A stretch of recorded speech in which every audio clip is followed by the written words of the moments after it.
जंग में यूक्रेन उस कगार पर खड़ा है जहां उसे रूस सीधे मात दे सकता है, क्योंकि अमेरिका ने बगैर शर्त यूक्रेन के लिए यूरोप में खड़ा रहने से इनकार कर दिया है।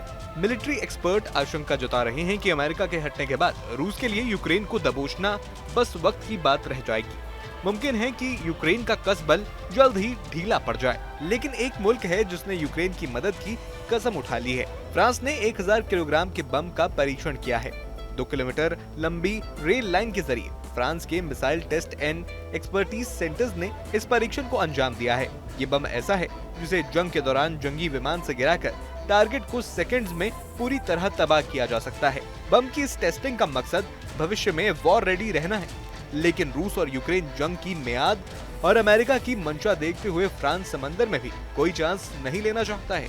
फ्रेंच नेवी ने अपने युद्धपोत FLF कॉर्बेट के ऊपर शॉक ट्रायल भी किया है।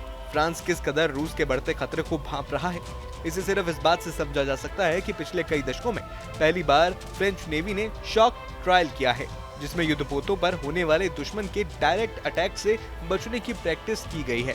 युद्धपोतों के लिए ऐसे शॉक ट्रायल दूसरे वर्ल्ड वॉर के दौरान अमेरिकी नेवी किया करती थी। दरअसल अमेरिका यूक्रेन को पाकिस्तान समझता है, यानी अनबिलीवेबल, अनरिलायबल। यही कारण है कि उसने यूक्रेन को आज तक नेटो की मेंबरशिप नहीं दी, जबकि युद्ध के दौरान ही उसने स्वीडन और फिनलैंड को दे दी।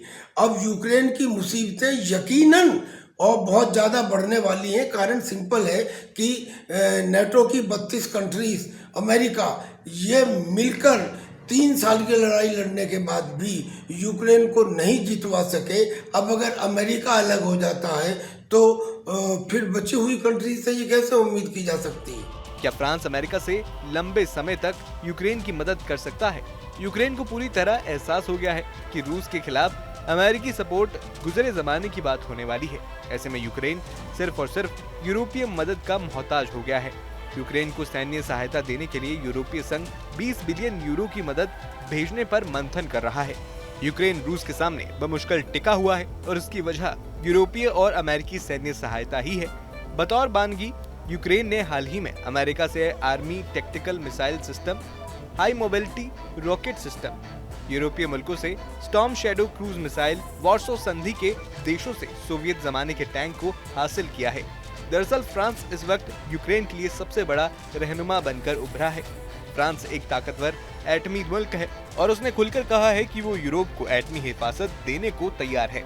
यूरोप से सेना को हटाने की अमेरिकी धमकी के बाद फ्रांस का ये रुख सामने आया है। इतना ही नहीं, फ्रांस जर्मनी में न्यूक्लियर वॉरहेड से लैस फाइटर प्लेन्स राफेल को तैनात करने की तैयारी कर रहा है। यानी फ्रांस, ब्रिटेन और जर्मनी मिलकर यूरोप को रूस के कहर से बचाने के लिए न्यूक्लियर शेयरिंग की प्लानिंग कर रहे हैं। जर्मनी के नए चांसलर बनने जा रहे फ्रेडरिक मर्ज ने कहा भी कि डोनाल्ड ट्रंप के अमेरिका से अलग यूरोप को स्वतंत्र परमाणु सुरक्षा तंत्र विकसित करने होंगे। ऐसे में अमेरिका का ये इरादा यूक्रेन और यूरोप के लिए मुश्किलें पैदा करता दिख रहा है। दरअसल फ्रांस, ब्रिटेन और जर्मनी का ये यूरोपीय एक्सेस सीधे सीधे रूस से दुश्मनी मोल ले रहा है।